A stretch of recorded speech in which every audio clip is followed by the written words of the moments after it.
बिस्मिल्लाहिर्रहमानिर्रहीम, अस्सलाम वालेकुम। It's Kamran Qureshi from Askaria college. Students, lecture number 8 के साथ आपके सामने हाजिर हैं। इससे पहले लेक्चर नंबर 6 और 7 में हमने कुछ बूलियन एक्सप्रेशंस के बारे में बात की, बूलियन फंक्शंस के बारे में एंड डिजिटल लॉजिक सर्किट्स और कुछ लॉजिक गेट्स के बारे में बात की। आज का लेक्चर स्टूडेंट्स उसी की एक एक्सटेंशन है। आज का जो टॉपिक है that is more about truth table. Truth table के बारे में हमने पिछले 2 लेक्चर्स में स्टडी किया, समझा। उसके बारे में थोड़ा सा आज मज़ीद जानने की कोशिश करेंगे कि ट्रूथ टेबल क्या होते हैं, इनकी क्या प्रॉपर्टीज़ होती हैं, ये कैसे काम करते हैं, इसमें कौन सी चीज़ किसको रिप्रेजेंट कर रही होती है, ट्रूथ टेबल के पोर्शंस कितने होते हैं, कौन सा वाला पोर्शन क्या काम कर रहा होता है। Students, truth table represents a Boolean function. अब आपके सामने एक बूलियन फंक्शन यहाँ पर मैंने मेंशन किया है, इसको एक ट्रूथ टेबल रिप्रेजेंट करता है। यानी कि स्टूडेंट्स, ये जो चीज़ ये लिखी हुई है, इसी की एक इंटरप्रिटेशन या इसी की जो वर्किंग है, कंप्लीट जो वर्किंग है, वो आपके सामने ये एक्सपेंड करके लिख दी गई है। इसी को ट्रूथ टेबल कह रहे होते हैं। अब करता क्या है ट्रूथ टेबल कि किसी भी बूलियन एक्सप्रेशन को या फिर कोई डिजिटल लॉजिक सर्किट हो उसको रिप्रेजेंट कर रहा होगा इस तरह से। साथ ही साथ ये देखेगा कि जो आउटपुट आया है वो इनपुट्स की मैनिपुलेशन से किस तरह से आया है। स्टूडेंट्स, याद रखिए यहाँ पर हर एक इनपुट के बदले कोई ना कोई आउटपुट आया हुआ है। इनपुट की एक स्ट्रीम है, इनपुट्स की इसके सामने इसके कॉरेस्पॉन्डिंग में एक आउटपुट है। ऐसा नहीं होता कि कभी इनपुट आए और उसका आउटपुट ना निकले या कोई इनपुट हो ही ना और उसका आउटपुट निकल आए। इसका ये मतलब है कि इनपुट्स भी होंगे और डेफिनेटली उसका कोई ना कोई आउटपुट भी आएगा। आमतौर पर आउटपुट एक ही होता है, सिंगल ही आता है। इनपुट्स मल्टीपल हो सकते हैं। स्टूडेंट्स, फर्दर आगे मूव करते हैं। इसमें मैं आपको साथ साथ ये बताता चलूँ कि जहाँ जहाँ पर हमने 1 यूज़ किया है, लॉजिक 1 जहाँ पर यूज़ किया है, इसका मतलब होगा ट्रू या हाई। और जहाँ जहाँ पर हमने लॉजिक 0 यूज़ की है, इसका मतलब होगा फॉल्स या लो। लॉजिक 0 आपको यहाँ नज़र आ रही है, जहाँ जहाँ पर आपको 0 नज़र आ रही है लॉजिक 0 है, इसको हम लो कहेंगे या फॉल्स कहेंगे। और जहाँ जहाँ पर आपको 1 नज़र आ रहा है तो इसको हम जो है लॉजिक 1 कह सकते हैं या हाई कह सकते हैं या ट्रू कह सकते हैं। डियर स्टूडेंट्स, ट्रूथ टेबल की कुछ प्रॉपर्टीज़ देखते हैं जिससे आपको इनके स्ट्रक्चर, इनकी वर्किंग एंड इनके जो है वो आउटपुट्स का तरीकाकार समझ आएगा। देखिएगा कि सबसे पहले it consist of rows and columns. इसमें रोज़ होती हैं और इसमें कॉलम्स होते हैं। स्टूडेंट्स, रोज़ ये वाली जो अरेंजमेंट है, लेफ़्ट से राइट वाली जो अरेंजमेंट है, हॉरिजॉन्टल जो अरेंजमेंट है, यानी इस तरह से जो एक्सपेंड हुई हुई होती है, इसको हम रो कहेंगे। और ये जो ऊपर से नीचे इस तरह से जो हमारे पास अरेंजमेंट है सारी की सारी, इसको हम कॉलम कहेंगे। ऊपर से नीचे जो अरेंजमेंट होती है उसके लिए जो हम वर्ड यूज़ करते हैं दैट इज़ वर्टिकल। मेंशन कर देता हूँ स्टूडेंट्स यहाँ पर वर्टिकल। और लेफ़्ट से राइट जो अरेंजमेंट होती है हमारे पास, उसके लिए हम जो वर्ड यूज़ करते हैं that is horizontal. Dear students, इसमें रोज़ होती हैं और कॉलम्स होते हैं। तो इसमें भी आप देख लें कि यहाँ से वहाँ रोज़ हैं और ऊपर से नीचे हमारे पास क्या हैं, कॉलम्स हैं। आप काउंट करें, 9 रोज़ हैं और ऑलमोस्ट 9 ही इसके कॉलम्स बनते हैं। आपका जो ट्रूथ टेबल होता है ये आउटपुट का इनपुट्स के साथ रिलेशन शो करता है। स्टूडेंट, ये आउटपुट वाला कॉलम है, इस तरफ इसकी इनपुट्स हैं, दरमियान में स्टूडेंट्स इसकी वर्किंग है। इस पर हम फर्दर आगे मूव करते हैं। Inputs are listed in the left. इनपुट्स को लेफ्ट साइड पे लिखा जाता है। जो आपका ट्रूथ टेबल है उसकी लेफ्ट साइड पे लिखा जाएगा। वर्किंग इन द मिडल, ये वर्किंग है यहाँ से लेकर यहाँ तक। ये जो सारे के सारे कॉलम्स हैं, ये जो 5 कॉलम्स बनते हैं, ये बनते हैं वर्किंग के। यहाँ पर वर्किंग हो रही है, वो मैं आपको समझाऊंगा अभी कि वो कैसे हो रही है। And similarly last thing is output in the right. जो आउटपुट होते हैं वो राइट साइड पे स्टूडेंट्स लिखे जाते हैं। इनपुट्स लेफ्ट पे, वर्किंग मिडल में और आउटपुट्स राइट साइड पे होते हैं। Inputs are constructed in order of binary counting. ये बड़े काम की बात है। इस पूरे ट्रूथ टेबल का जो निचोड़ है, जो क्रक्स है, जो मोस्ट इंपॉर्टेंट थिंग है जो सीखने वाली है, वो ये है कि आपने ये इनपुट्स लिखने कैसे हैं। बहुत से स्टूडेंट्स होते हैं जो रैंडमली लिख देते हैं, लाइक 0 0 0 0 1 0 0 1 0 1 1 0, ऑल पॉसिबल कॉम्बिनेशन अपने माइंड में ट्राई करने की कोशिश करते हैं। तो उसमें से ज़्यादातर स्टूडेंट्स जो है वो या तो किसी चीज़ को रिपीट कर देते हैं या किसी चीज़ को मिस कर देते हैं। ये दोनों बातें गलत हैं, इससे आपका आउटपुट कभी भी एक्यूरेट नहीं आ सकता। आपको एक टेक्निक सिखा रहा हूँ, उस टेक्निक पे अमल करें, आपसे कोई भी चीज़ मिस नहीं होगी और कोई भी चीज़ आपसे रिपीट भी नहीं होगी। आप वो देखिएगा, एक फार्मूला यूज़ करेंगे आप 2 पावर n। अब ये देखें, ये एक बुलियन एक्सप्रेशन है स्टूडेंट्स। यहाँ पर आपको ये डॉट भी नज़र आ रहे हैं, प्लस भी। इसको पढ़ेंगे कैसे? x एंड y मैंने यहाँ मेंशन कर दिया है, इसके लिए एंड पढ़ेंगे और प्लस के लिए और पढ़ेंगे। ये एंड और हो रहा है बेसिकली। हमने जो है वो लॉजिक गेट्स पढ़े थे पिछले लेक्चर में। लेक्चर नंबर 5 पे चले जाएँ आप, 6 पे चले जाएँ, 7 पे चले जाएँ, आप देख सकते हैं, आपके पास जो वीडियोज़ हैं वो अवेलेबल हैं उसकी यूट्यूब पर ही।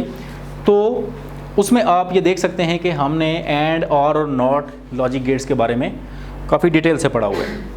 एनीवे स्टूडेंट्स, इसको पढ़ेंगे आप x and y and z बार। ये कॉन्जुगेट है, ये इसका मतलब है कि z नॉट। इसको पढ़ेंगे और x and y and z और x बार एंड y।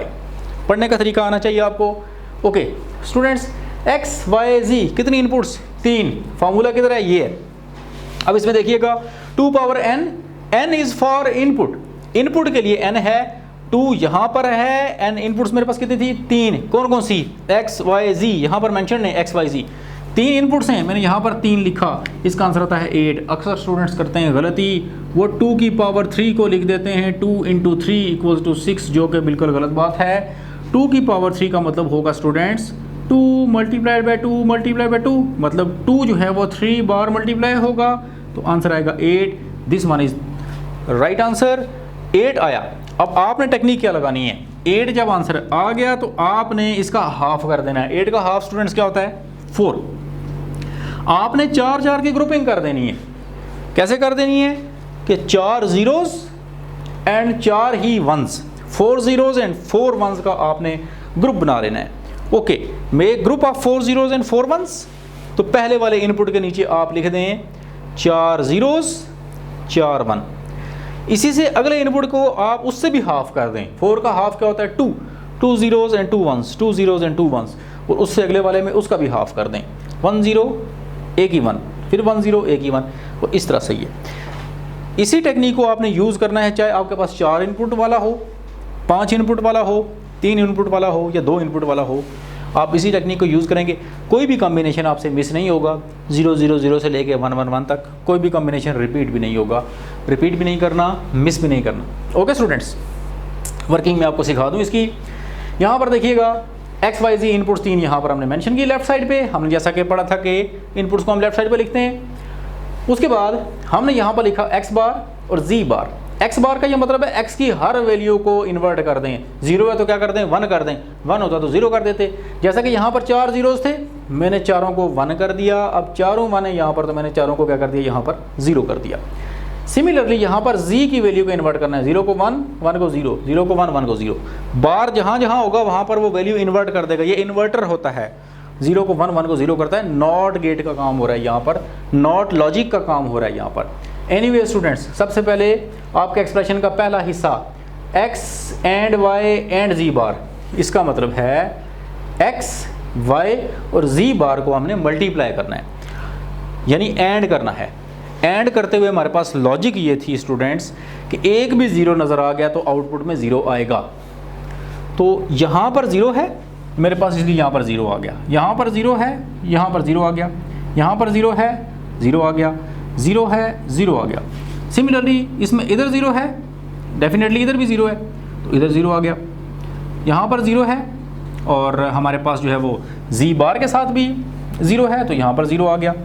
जहाँ भी 0, एक भी सिंगल 0 भी आ गया आपकी मल्टीप्लाई होने वाली चीज़ों में, तो आपका आउटपुट 0 आएगा। सिर्फ यहाँ 1 नज़र आ रहा है आपको। उसकी वजह यह है x के साथ भी, इस x के साथ, इस x के साथ भी 1 है, इस y के साथ यानी इस y के साथ भी 1 है, और z बार के साथ भी 1 है। 1 1 1, तीनों 1 होंगे तो तब 1 आएगा। इस वाले में भी यही लॉजिक है। x y z तीनों आपस में मल्टीप्लाई हो गए, सारे 0 हो गए थे। सिर्फ और सिर्फ जहाँ पर सारे 1 उसको मिले हैं वहाँ पर आउटपुट 1 आई है। ये हो गया।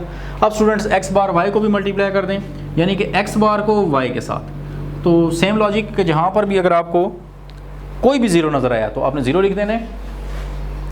और जहाँ पर सारे 1 हुए, ये देखें x बार यहाँ पर भी 1 है, यहाँ पर भी 1 है, तो उसके आउटपुट में भी 1 आया होगा। x बार यहाँ पर भी 1 है, यहाँ पर भी 1 है, तो उसका आउटपुट में 1 आया होगा, बाकी सारे 0 हो गए।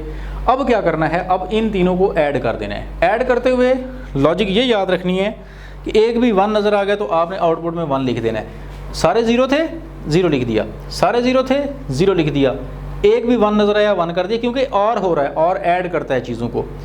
सिमिलरली 0 + 0 + 0 या 0 और 0 और 0, 0 हो गया। इधर भी सारे 0 थे, 0 हो गया। यहाँ पर एक 1 नज़र आया तो 1 लिख दिया, यहाँ पर एक 1 नज़र आया तो 1 लिख दिया।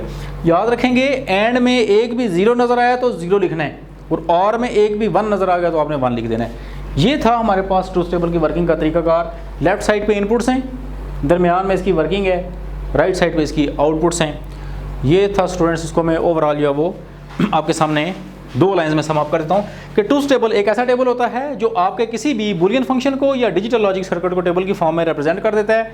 लेफ्ट साइड पे इनपुट्स लिखी जाती हैं, दरमियान में वर्किंग है, राइट साइड पे इसकी आउटपुट्स हैं। इसकी कुछ प्रॉपर्टीज़ हैं, प्रॉपर्टीज़ वो शॉर्ट क्वेश्चन में एग्जाम में पूछ लेता है कि इसकी प्रॉपर्टीज़ मेंशन करें, तो आपने ये प्रॉपर्टीज़ अच्छी तरह से तैयार करनी है। कम से कम आपने 5 प्रॉपर्टीज़ वहाँ पर वेल कॉम्प्रिहेंसिव मैनर में लिखनी है ताकि एग्जामिनर तंग ना हो।